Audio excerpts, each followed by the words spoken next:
Man muss sich das vorstellen, bis in die 50er Jahre, bis in die 60er Jahre hat er wieder seine Landwirtschaft gemacht. Ja. Und ist nebenbei auf Arbeit gegangen. Ja. Zum Beispiel in Glasindustrie meistens oder Glasindustrie und in die Forstwirtschaft viel. Ja. Und, naja, und dann waren kleine Betriebe, zum Beispiel Domberg oder Ziegelei in Neustadt. Und weil die Landwirtschaft ja nicht so viel abgeworfen hat, dass die Familie davon leben, man musste also der Vater auf Arbeit gehen. Ja. Das waren dann die sogenannten Rucksackfahrer.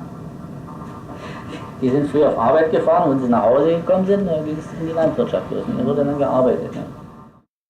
Und früher müssen als Kinder schon auf die Landwirtschaft viel arbeiten. Die Kinder mussten früher auf der Landwirtschaft wirklich arbeiten. Das war so. Es waren ja nicht alles große Landwirtschaft, bei uns waren ja auch sehr viel, die bloß kleine Landwirtschaft hatten. Die Männer mussten auf Arbeit, und die Mutter mit den Kindern, die hat zu Hause dann das bisschen bestellt und gemacht. Und da mussten die Enkel ran, die mussten wirklich mehr arbeiten, gleich mit als Kinder. Das war so, wie es auf dem Dorf überall hier so. Die mussten arbeiten. Und irgendwann sagen die Kinder mit Melkmutter, ich habe genug gearbeitet, macht man jetzt noch ein paar Kinderjahre und fährt noch ein bisschen rum und gut. Aber das ist so, wenn man so lange wie man ein bisschen kann, krabbelt man und man will sich ein bisschen noch, man will sich nicht zusetzen, man will ein bisschen arbeiten, oder? Man das ein bisschen im Garten ein bisschen jetten und sagt, was so ist doch nicht. Ja. Da haben Sie also nicht nur Landwirtschaft, da haben Sie richtig, da sind Sie auch richtig arbeiten gegangen. Die Eltern haben Landwirtschaft, aber zwischendurch, die konnten doch nicht gehen, man wollte doch auch zu Tanzmusik und so. Von den Eltern hat man nichts gekriegt, die haben auch Kinder gehabt, aber weiter nicht. Da ist man arbeiten gegangen. Ja, und da man müssen sehen, wie man ein bisschen sich kann auf die Beine machen. Es waren schlimme Zeiten. Ja. Und dann haben wir, ich sage Ihnen ehrlich, wir haben kein Geld gehabt, wir wussten manchmal nie, wie es weiterging. Und dann habe ich erst noch die Post nebenbei gemacht. Und dann, und hier war ja auch noch alles kaputt vom Krieg, musste ja auch alles erst gemacht werden. Ich habe die Post gemacht, bin früh zur Post gefahren, um 5 Uhr bin ich aufgestanden, habe hier alles sauber gemacht.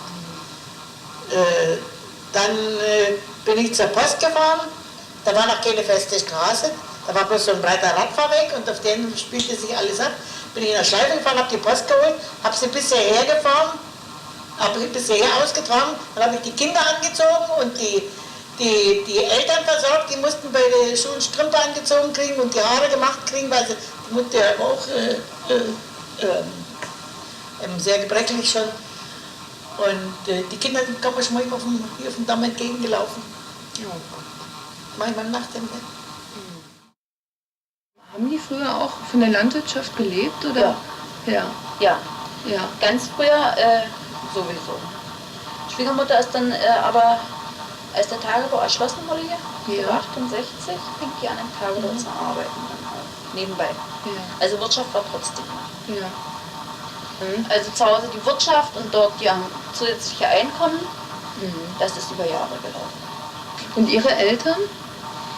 Die haben früher auch von der Wirtschaft gelebt. Meine Mutter hat aber dann war Verkäuferin im Kraftwerk Boxberg und mein Vater hat auch im Kraftwerk Boxberg gearbeitet. Die haben eben beide im Kraftwerk gearbeitet. Weil meine Großeltern dann nebenbei noch die Wirtschaft gemacht haben. Also als ich Kind war, da stand noch die Kuhenstallen. Also da sind wir noch mit auf die Wiese gegangen und alles. Wir machen es jetzt noch ihr zuliebe, weil sie sagt, wie das so ist, auch bei den alten Leuten. Ja, wird er brach liegen lassen, wird alles einsehen, was werden die Leute sagen. Nicht? Das ist ja so oft im Dorf auch immer noch so, was werden die anderen Leute sagen, wenn ihr das nun nicht mehr macht? Wenn man es brach liegt. Ja, wenn man es nicht bearbeitet. Das ist, das taucht schon mal irgendwie auf. Ja, das ist eine Schande und das darf halt nicht sein. Bloß ich sage, ich habe ihr das auch schon gesagt, ich sage, wenn du mal Wurst nicht mehr so kennen, ich mach das nicht mehr. Dann wird das eingesät und dann hat sich das erledigt. Geht dazu mal die Maschine drüber, die Mähmaschine und dann ist fertig.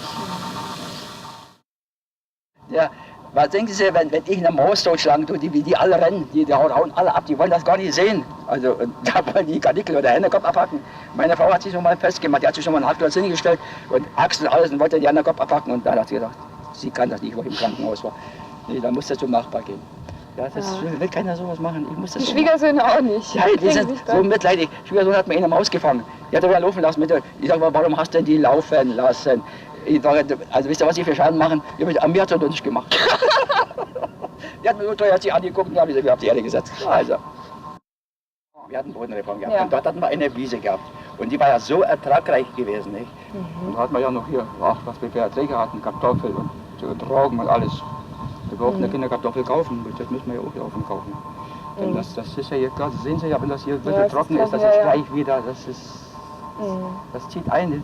Schade, jetzt sieht man das nicht hier, aber Sie sehen ja schon das Weiße, das ist schon alles Kies nicht. Ja, und die Bäume gehen auch immer einer nach dem anderen ein. Ne? Ja klar, wenn die ganze Zeit nur Kohle abkriegen. Kohlendreck und dann auch der Grundwasser hat doch gefehlt. Das ist nämlich trocken, das hier war. Ja.